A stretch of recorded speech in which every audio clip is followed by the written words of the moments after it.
ওগো আল্লাহ রাসূল আমাকে আপনার কাছে পাঠিয়েছে একটা কথা নিয়ে। নবী বলেন, জিবরিল ভাই কি কথা বলো? বলে, আল্লাহ বলেছেন আমার কিছু বান্দার সাথে হক রয়েছে, বান্দারও বান্দার সাথে কিছু হক রয়েছে। বিশ্ব নবী বলেন, জিবরিল একটু কথাটা খুলে বলবো। নবী বললেন, জিবরিল বলল, আল্লাহর সাথে বান্দার এমন কি হক? জিবরিল বললেন, বান্দার সাথে আল্লাহর হক হচ্ছে 5 ওয়াক্ত নামাজ পড়া। বান্দাকে পড়তে হবে, এটা আল্লাহর সাথে তার হক রয়েছে। সে রোজা, রমজান মাসে তাকে রোজা করতে হবে। যাকাত দেওয়ার ক্ষমতা হলে যাকাত দিতে হবে। হজ তার উপরে ফরজ হলে তাকে হজ করতে হবে। এগুলো সব আল্লাহর বান্দার সাথে হক রয়েছে। ওগো নবী, আল্লাহর কোন বান্দা যদি হক আদায় করে না যেতে পারে আল্লাহ দরবারে, আমার আল্লাহ বলেছেন আমি ইচ্ছা করলে তাকে মাফ করে দিতে পারি। বলুন সুবহানাল্লাহ। এখানে যারা বসে আছে, আমরা এখানে এমনও মানুষ আছি 5 ওয়াক্ত নামাজ বাবজি আমরা অনেকেই পড়ি না, এখানে আছে। অথচ নবী বলছেন কোন বেনামাজি, কোন জেনাখোর ব্যক্তি, এক কথায় আল্লাহর সে নাফরমানি বান্দা, সে লোকটা কিয়ামতের ময়দানে আল্লাহ ফেরেশতাকে বলবে, এর দেখদিন আমলনামাটা। ফেরেশতা আমল দেখে বলবে, আল্লাহ একটাও নাকি নাই। বলে নাই? বলে না। বলে সব গুনাহ? বলে হ্যাঁ সব গুনাহ। মহান রব্বুল আলামিন ফেরেশতাকে বলবে, তাহলে কি করা লাগবে? ফেরেশতারা বলবেন, আল্লাহ একে জাহান্নামে পাঠিয়ে দাও, জাহান্নাম ছাড়া তার কোনো রাস্তা নাই। ফেরেশতারা সবাই বলবে, আল্লাহ একে জাহান্নামে দিয়ে দাও। আমার আল্লাহ রহমতের জোশে বাপজি ডুব দেওয়ার পর বলবেন, ফেরেশতা আমি আল্লাহ এই বেনামীজিকে আমি মাফ করে দিয়ে জান্নাতে দিলাম। বলুন সুবহানাল্লাহ। একদম ফেরেশতার সামনে ডাক দিয়ে বলবে, একে জান্নাত দিয়ে দেবো, জান্নাতে নিজে ঢুকে দিয়েছ। আচ্ছা বলে, একজন গুনাহগার বেনামাজি লোককে আল্লাহ মাফ করে জান্নাতে দিলে, কিয়ামতের ময়দানে কোটি কোটি মানুষের সমাগম সেদিন থাকবে। সবাই বলবে যে লোকটা নামাজ পড়েনি, রোজা করেনি, লোকটা বদমাইশ ছিল, আরে এই লোকটাকে তুমি মাফ করে জান্নাতে দিয়ে দিলে, একে দেওয়া যাবে না। আচ্ছা বলেন, আল্লাহর বিরুদ্ধে স্লোগান করে আমরা কিছু করতে পারবো? এটা হচ্ছে আল্লাহর বান্দার সাথে হক। কিন্তু জিবরিল বলে, নবী বান্দার সাথে বান্দার কিছু হক রয়েছে, সে হক যদি মৃত্যুর আগ পর্যন্ত যদি আদায় করে না যেতে পারে, মহান রব্বুল আলামিন তার রাসূল বলেছেন আল্লাহ তাকে কিয়ামতের ময়দানে ক্ষমা করবে না। বাপজি আমার সোনা লালেরা, আমার উস্তাদ বসে রয়েছে, উনি আমার ব্যাপারে অনেক কথা আপনাদের সামনে বললেন। অনেক জায়গাতে বাপজি উনি বলেন, সত্যি আজকে এই জায়গায় 2-4 কথা বলা হয়তো আল্লাহ কপালে লিখেছিল, আর ওনারও বাপজি মাধ্যম ছিল, ওনার মাধ্যমে পড়া চলছে। যেদিন মাদ্রাসায় মাওলানা পাশ করে বেরিয়ে আসছিলাম, এই উস্তাদ জিনাদের পায়ের ধুলোর যোগ্য বাপজি আমরা নয়, অথচ আমাদের কাছে হাত ধরে ক্ষমা চেয়ে কাঁদছিলেন। এখনো মাঝে মাঝে বাপজি আজি ফোন করলেও বাপজি দোয়া চায় যে বাবা কিছু বলে থাকলে মাফ করে দিন। কারণ হুজুররা জানেন যে আমার কথায় যদি কেউ যদি আঘাত পেয়ে যায়, কিয়ামতের ময়দানে আল্লাহ মাফ করবে না, দুনিয়াতে যদি তার কাছ থেকে মাফ না চাওয়া যায়। আমার বিশ্ব নবী রহমতের নবী কথাটা শোনার পর নবী থেকে গেলে, অথচ আমরা জানি যে বিশ্ব নবীর গুনাহ নেই। নবীর পা থেকে মাথা পর্যন্ত গোটা শরীরটা বরকতময়। আর সেই দরদি নবী রহমাতুল লিল আলামিন পয়গম্বর মৃত্যুর শয্যায়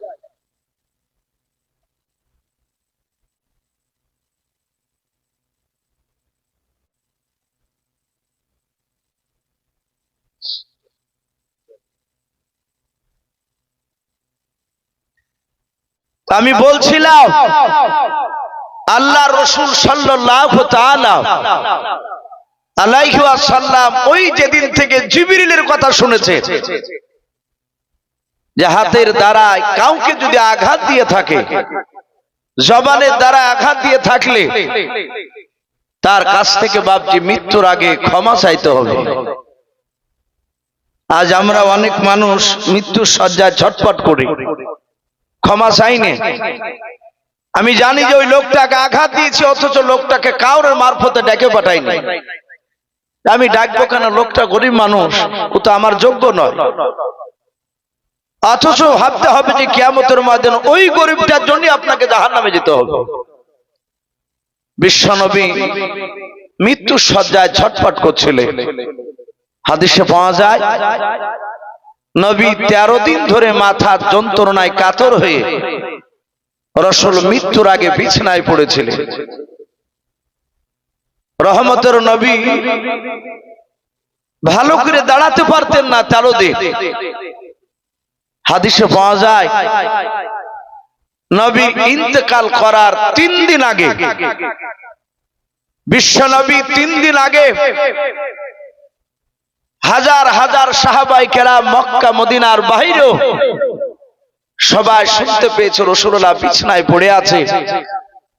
নবীজি চলে গেলে আমরা আর দুনিয়াতে কেমন করে থাকবো? আমাদের রাহবার, আমাদের আমির কে হবে? আমাদেরকে কে পরিচালনা করবে?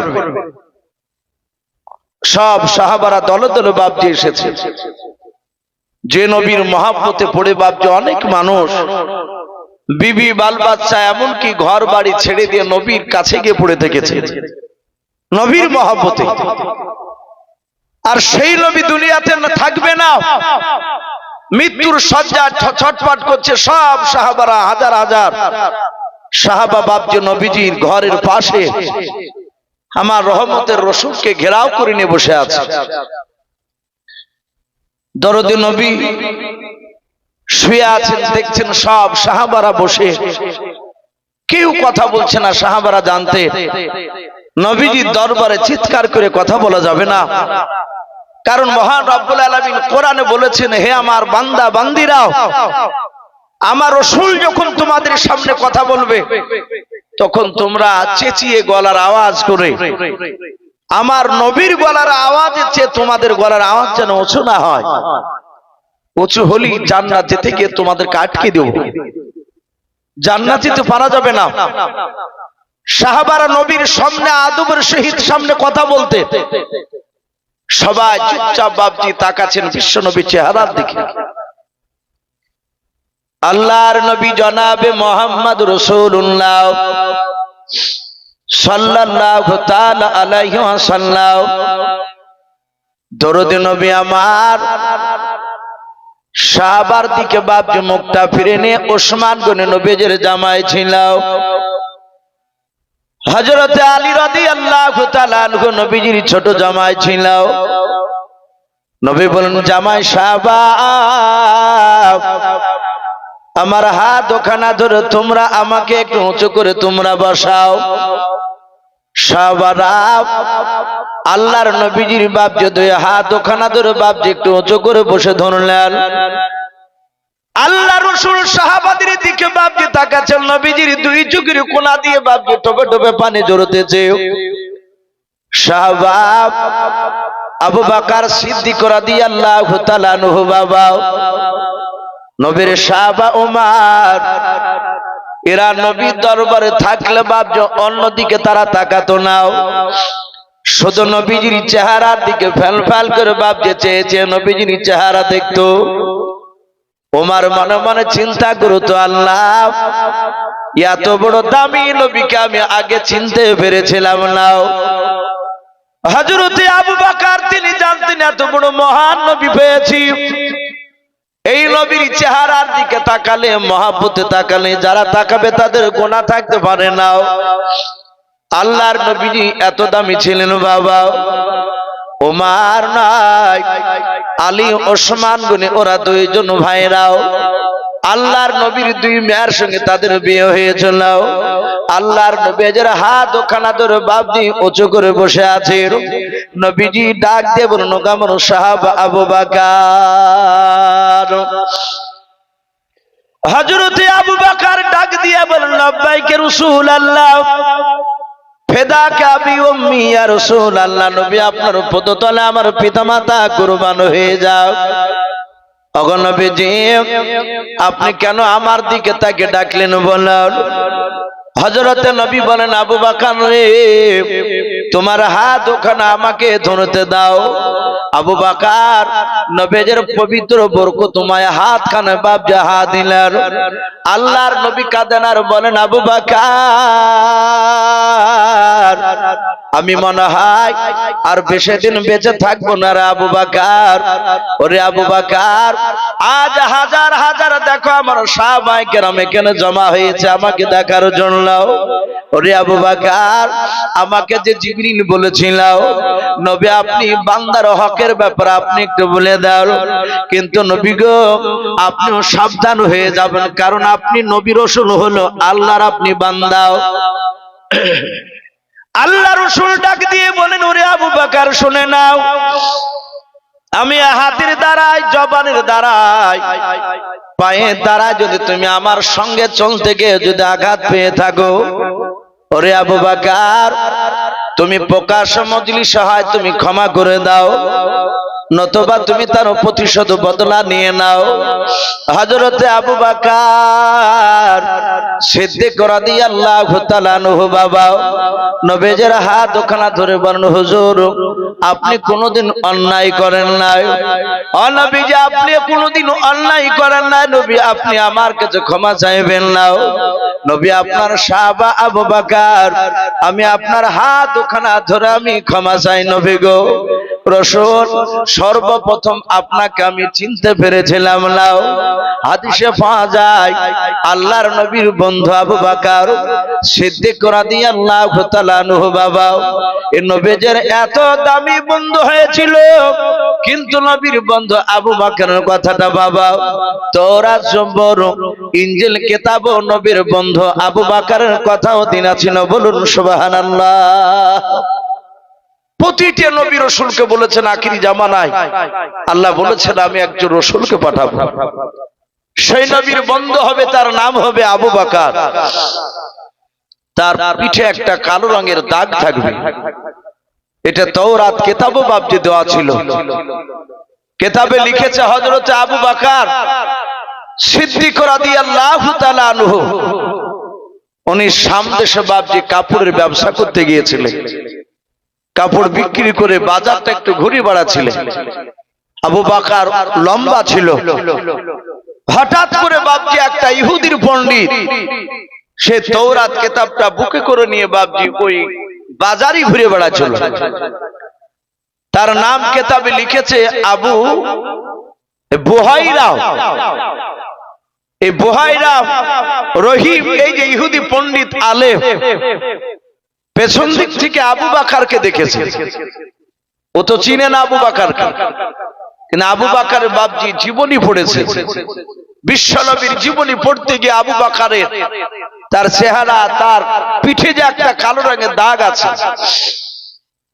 এটা ও পরীক্ষা করার জন্য আবু বকরকে পেছন দিক থেকে দেখে সামনে গিয়ে দাঁড়িয়ে বলছেন ভাই আপনার নাম কি আবু বকর? আবু বকর তার চেহারার দিকে তাকে বলছেন ভাই হ্যাঁ আমার নাম আবু বকর। আবার ডাক দিয়ে ইহুদির পণ্ডিত বুহাইরা রহিম বললে এই আবু বকর তোমার আব্বার নাম কি? আবু কুহাফা। আবু বকর বললেন হ্যাঁ আমার আব্বার নাম আবু কুহাফা। তোমার বাড়ি মক্কা নগরে না? আবু বকর বললে এই ভাই আপনি কে? আর আপনি আমার নাম, আমার আব্বার নাম, আমার বাড়ি কোথায় তাও আপনি বলে দিয়েছেন, আমি তো আপনাকে চিনি না।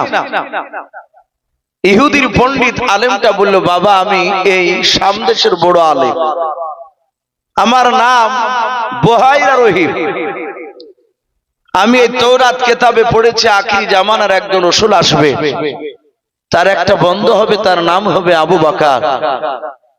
ভাই আবু বকর, একবার পেছন দিকের তুমি জামাটা একটু উঠাও, আমি তোমার পিঠে একটু তাকে দেখবো একটা কালো রঙের দাগ আছে কিনা। আবু বকর সিদ্দিক রাদিয়াল্লাহু তাআলা আনহু বাবা ওই সময় ওই ইহুদের আলেমটাকে বাপ যে জামাতুল পিঠখানা বাপ যে দেখালো না। আবু বকর বলল, নবী মুহাম্মদ বলে আমার কোন বন্ধু নাই, আমাদের দেশে কেউ নবী বলে দাবি করে নাই, মুহাম্মদ সাল্লাল্লাহু আলাইহি ওয়াসাল্লাম বলে কেউ নাই। ইহুদের আলেমের কথাটা বাপ যে আপনার গুরুত্বই দিল না। ইহুদি ডাক দিয়ে বলল, ভাই আবু বকর,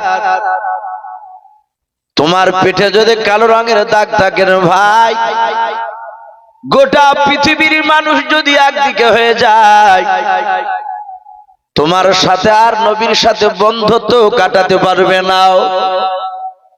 ও বাপজি ভাইরাও, আবু বকর নবীজিকে এত ভালোবাসতেন বাবা, নবীকে মারলে আবু বকর দাঁড়িয়ে সহ্য করতে পারতেন না।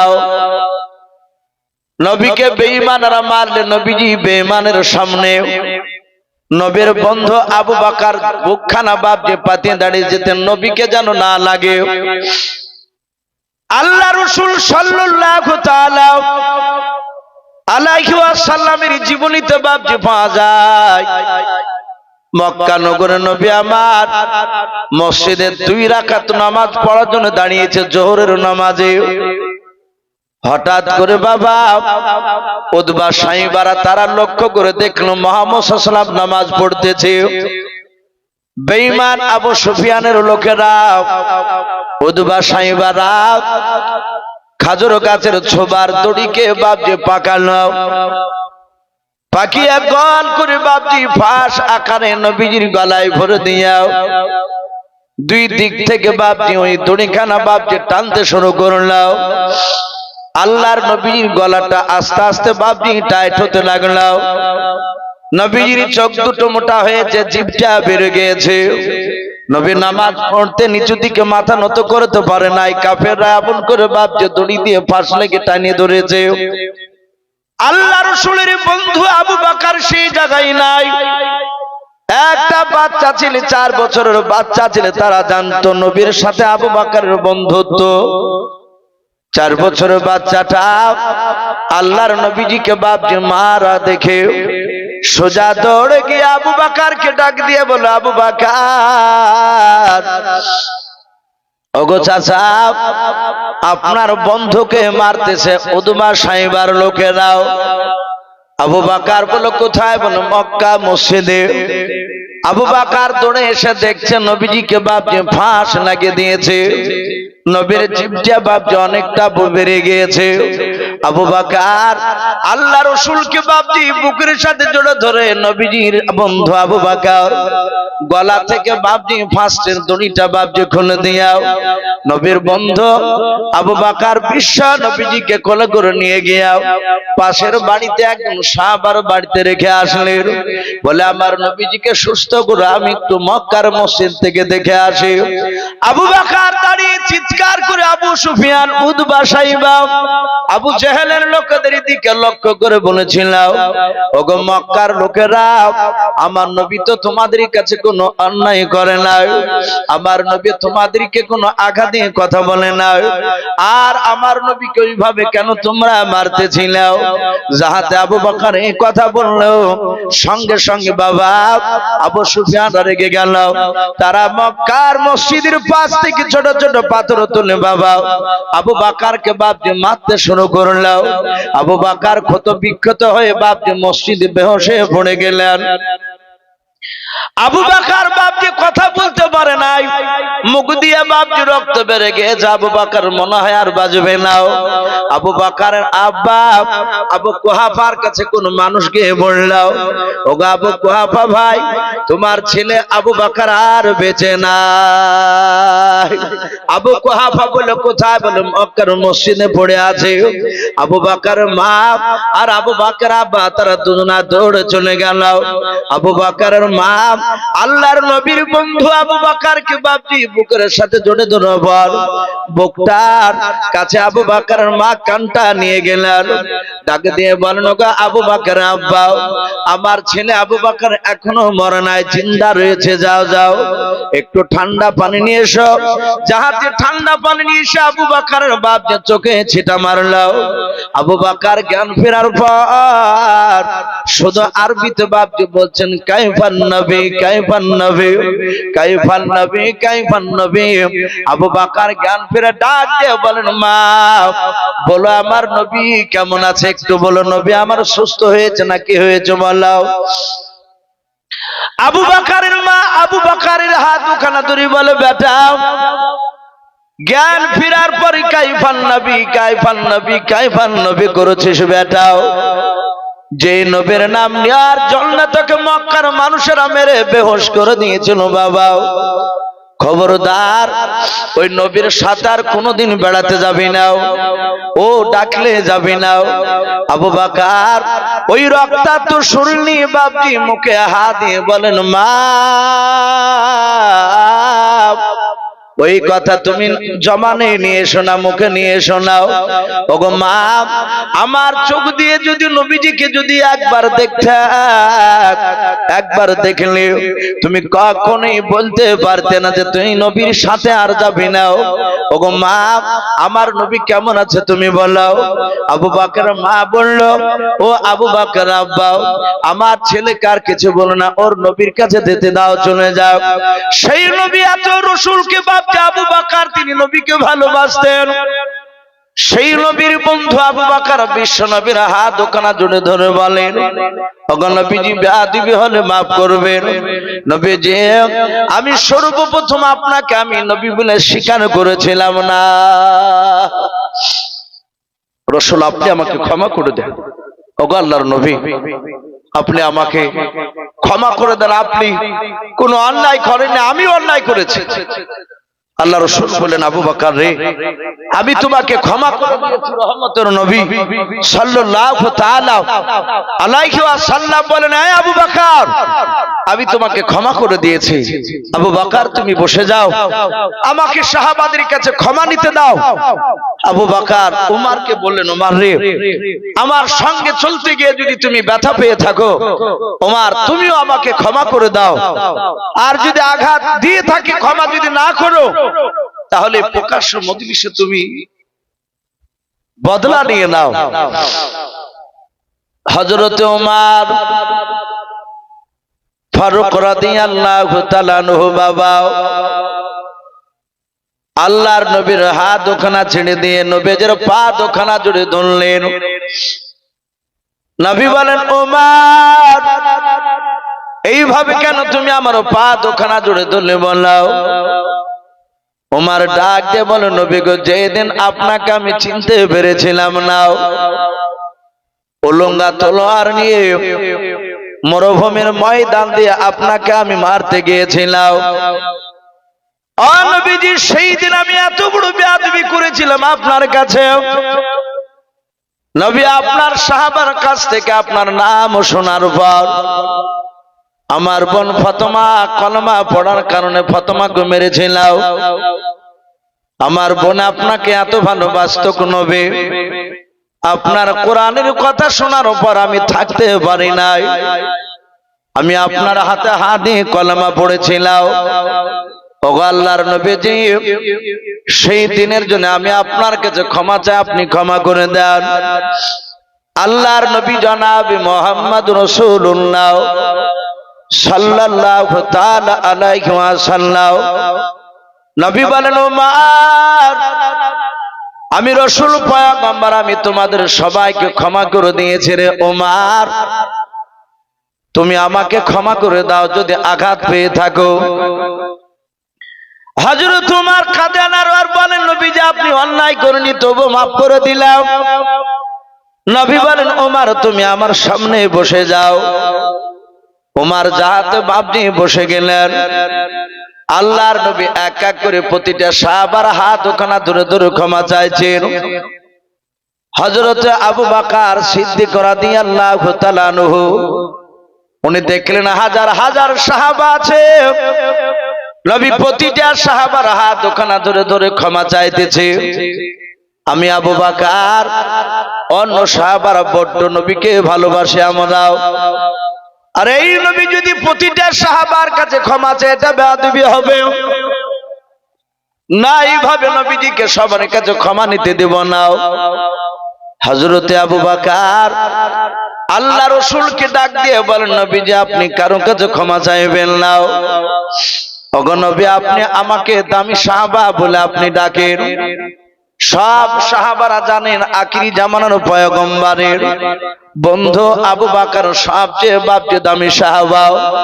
ওগো আল্লাহর নবীজি সব সাহাবারা আমাকে দামি সাহাবা বলে মেনে নিয়েছে, আমি প্রতিটা সাহাবার পক্ষ থেকে নবী গো আপনাকে আমরা মাফ করে দিলাম।